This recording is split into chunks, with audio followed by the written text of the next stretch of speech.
अस्सलाम वालेकुम everyone and welcome back to my vlog. और आज जो डे है वो 5 दिसंबर है 2024।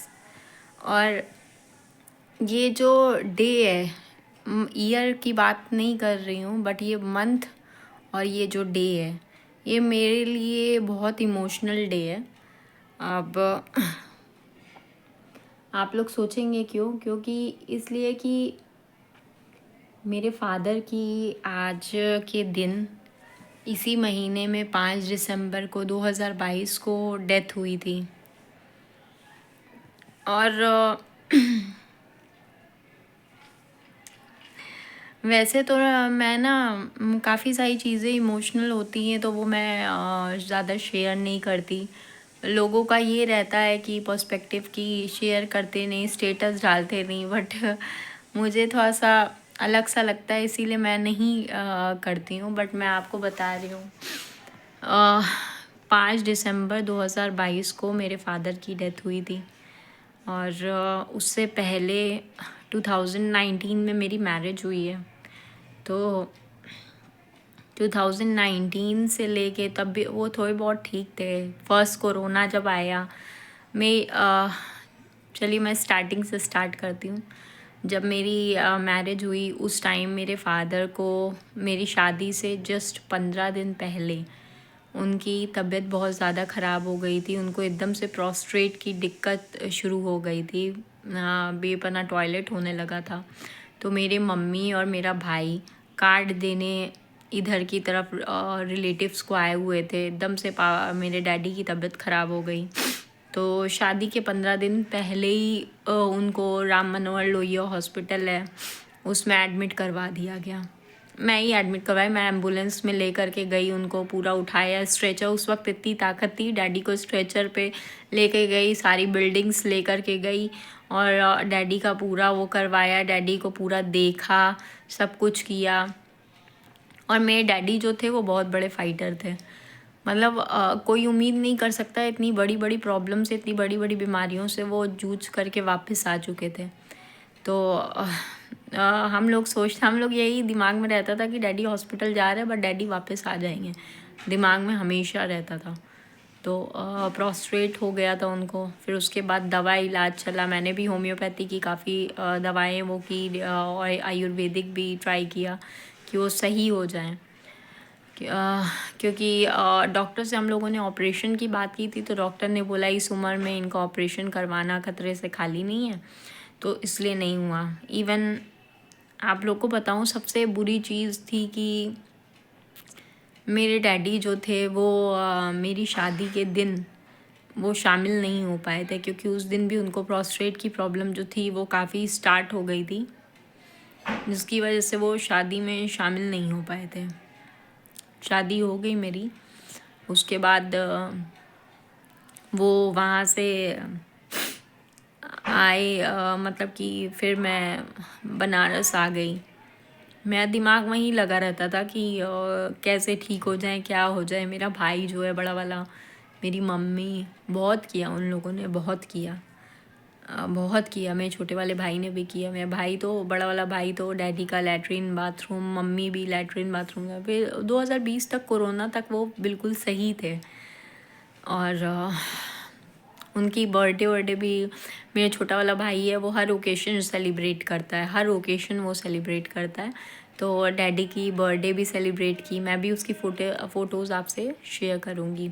उसके बाद पता नहीं सेकेंड वाली कोरोना में उनकी तबीयत बिगड़ना शुरू हुई और मेरे डैडी ना बेड पे पड़ गए।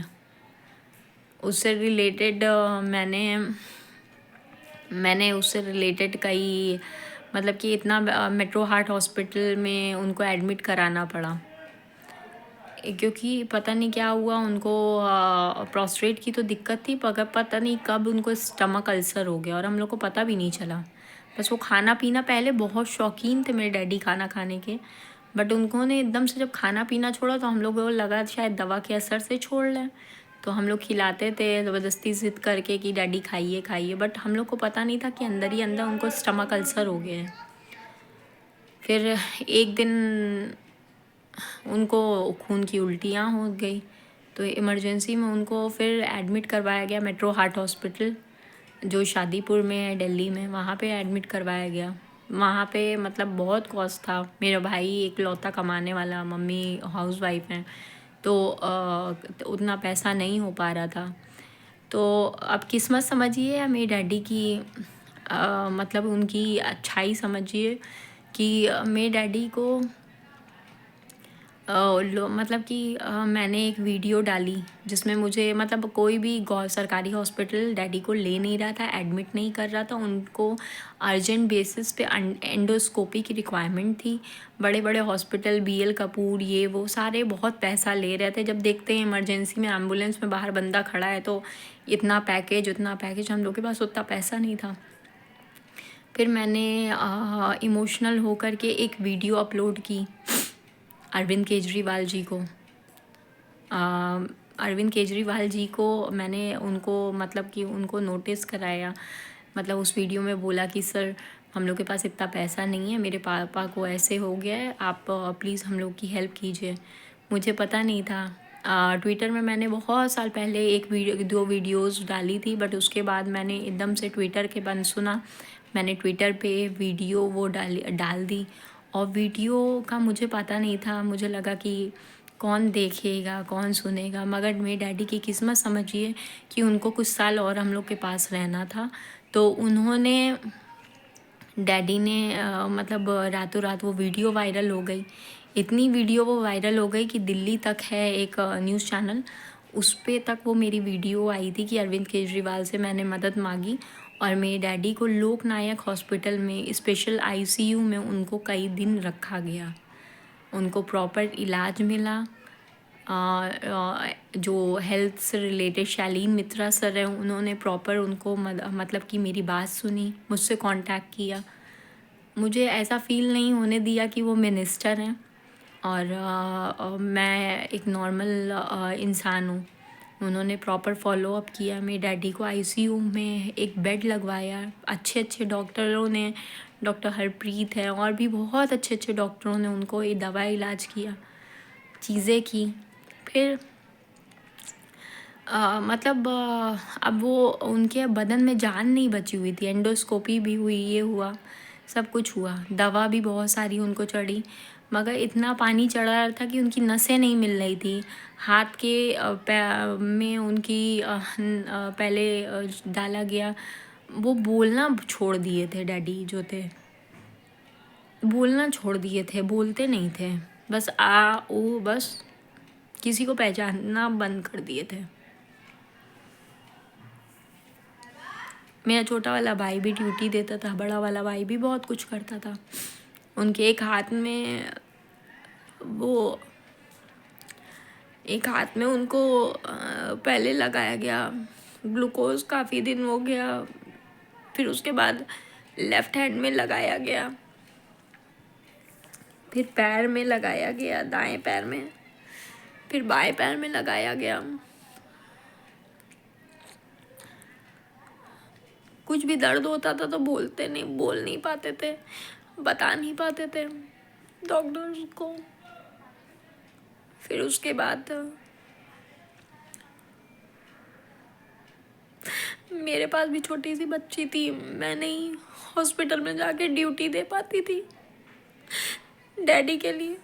मैं 1.5 महीना घर में रुकी थी, सब चीज़ देख रही थी, मगर मम्मी, छोटा वाला भाई ड्यूटी दे रहा था, बड़ा वाला भाई देख रहा था, मगर मैं घर का सारा काम काज देख रही थी। उसके बाद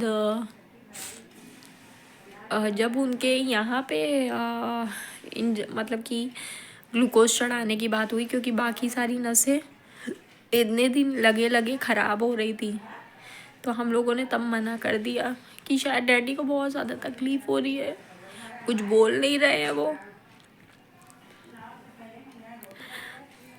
तो हम लोगों ने मना कर दिया। उसके बाद डैडी को हम लोग लेकर के घर चले आए। डैडी को डॉक्टर ने बोला था AC में रखिए, इनको बेड सोल हो रहा है, गर्मी का वक्त था। तो डैडी को हम लोग घर ले आए। वहाँ पे घर ले कर के आए तो उस टाइम लोगों जब परेशान होता है ना इंसान, तो लोग बहुत ज़्यादा परेशान करते हैं। कोई रहम नहीं खाता है कि रहम खा ले। भाई बंदा ऑलरेडी परेशान है। मेरे डैडी एक जिंदा लाश बन गए थे। जब लेकर के उनको आए तो लोगों ने एसी लगवाए थे, विंडो एसी। तो नीचे जो ग्राउंड फ्लोर पे एक औरत रहती थी, बहुत नीच किस्म की औरत, उसने बहुत बवाल किया।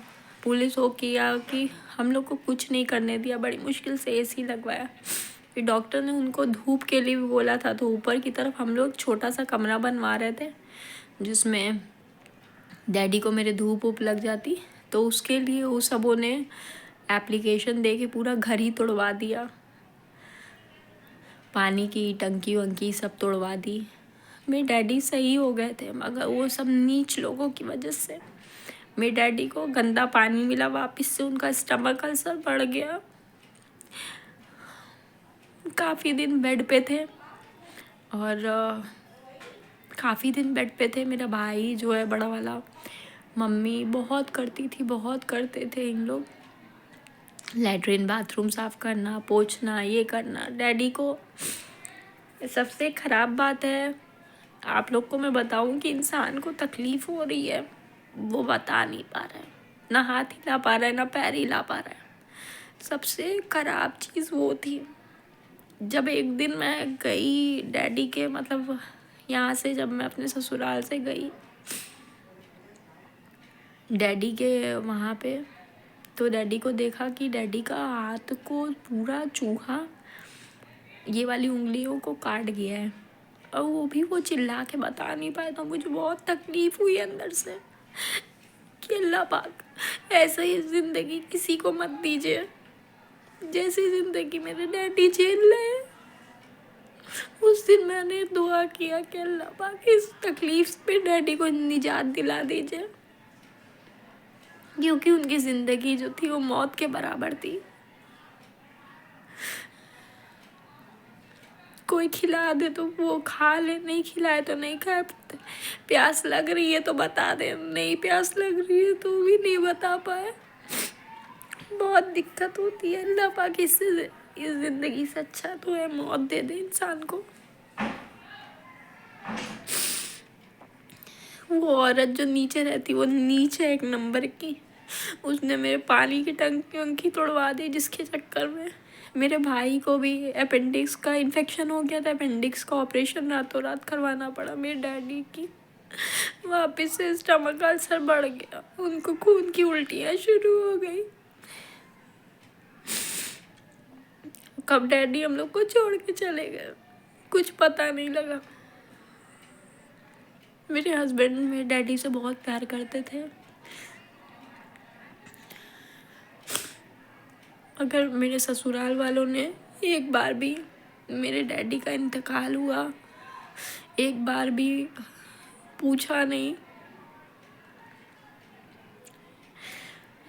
एक चीज़ भी पूछा नहीं, ना हम लोग में बोलते हैं ना पुरसा देना होता है, वो सब कुछ किया नहीं। मेरा दिल फट गया इन लोगों से।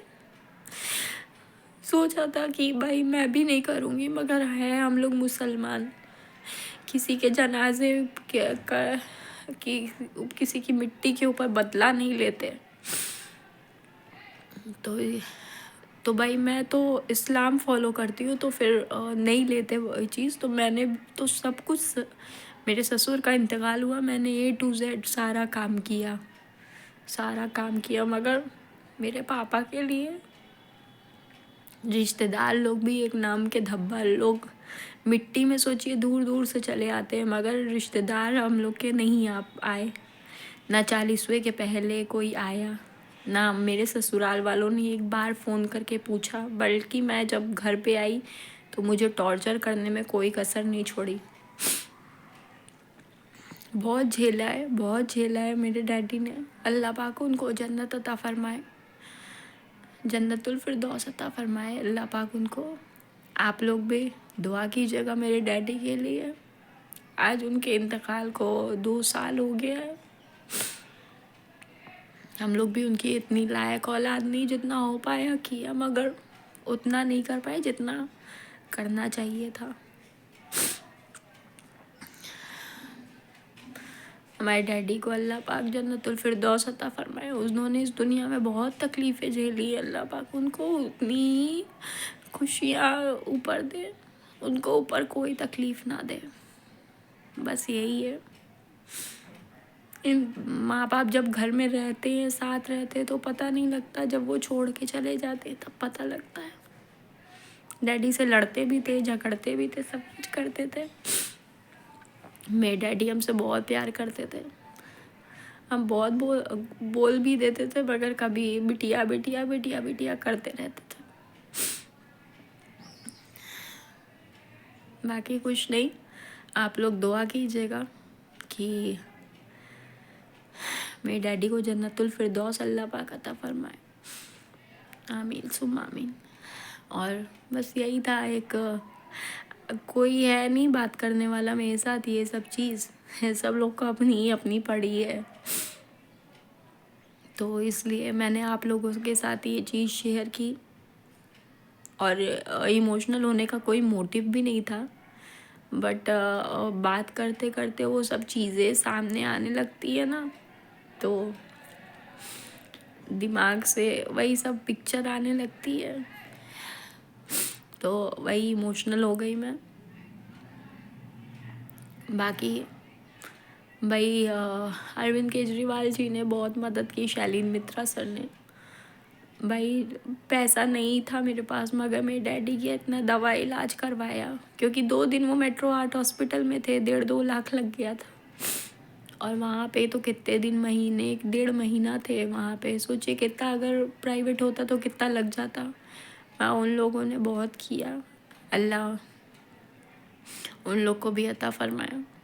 बस ऐसी ज़िंदगी में तकलीफ़ें सब पैसे की तंगी की वजह से हो जाती है, मगर मेरी मम्मी ने दिन रात मेरे डैडी का किया, सब कुछ किया। मेरे भाई ने भी किया, बड़े वाले ने, छोटा वाला भाई भी ड्यूटी देता था, सब लोग करे, मैं भी जितना कर पाती थी करती थी। कोरोना का वक्त भी चल रहा था, ट्रैवल करने में बच्चे से रिलेटेड भी डर लग रहा था, क्योंकि भाई आपका ससुराल में बच्चा, और कुछ कल को मेरे मायके में बच्चे को कोई बात हो जाती तो वो अलग बात होती, इसलिए मुझे बच्चे को देखते हुए करना पड़ता था। अगर मैं अकेली होती तो मैं अकेले दम पे सब कुछ कर लेती। शादी से पहले मैं सब कुछ अपने डैडी के लिए कर, इन लोग गए थे तो मैंने सब कुछ किया था, और शादी के बाद मेरी जिम्मेदारी और भी बढ़ गई थी, मैं उतना नहीं कर पाई जितना मुझे करना था। फिर भी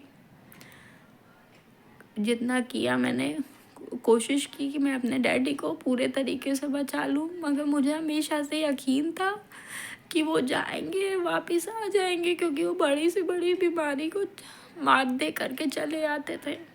कोरोना में, पहले कोरोना में जब लोगों का इंतकाल हो रहा था, तब भी डैडी चले आए थे। बस यही बात थी। आप लोग दुआ कीजिएगा हमारे डैडी के लिए। अपना ख्याल रखिएगा, मिलते हैं नेक्स्ट व्लॉग में। अल्लाह हाफिज़।